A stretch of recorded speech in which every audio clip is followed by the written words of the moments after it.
Yang saya sudah kupas begini bentuk dia guys, seakan-akan macam rebung yang masih muda. Beginilah bentuk dia nih guys. Jadi makan batang yang masih lembut inilah, yang ini warna putih ini. Halo guys, selamat pagi. Hari ini saya ingin kongsikan tentang manfaat satu tumbuhan ini. Ini kami panggil togiung dalam bahasa dusun di Sabak. Kami panggil togiung. Tapi kalau ada nama lain di daerah kamu ataupun bahasa lain, sila kongsikan di ruangan komen. Ini dia punya apa ini? Bunga dia.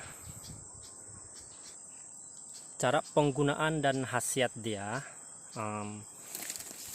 ambil ini batang yang masih muda ini guys, ambil petik macam itu saja, ambil yang begini. Salah satu khasiat dia untuk rawatan selesma ataupun batuk-batuk macam itulah.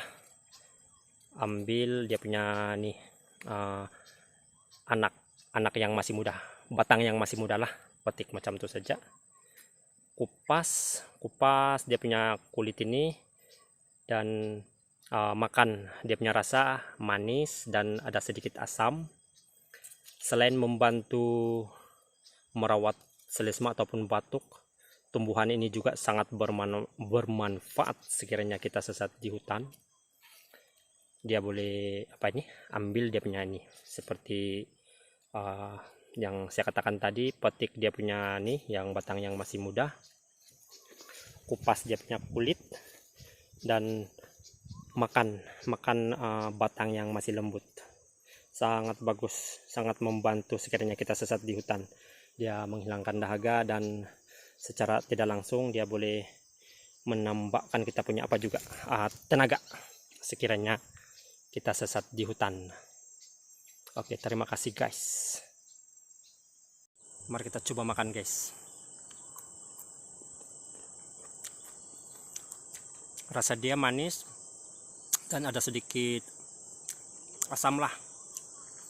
Sangat bagus untuk menghilangkan dahaga lah. Dan sekiranya kamu mau coba, jangan segan-segan. Ini memang selamat untuk dimakan guys. Oke, terima kasih.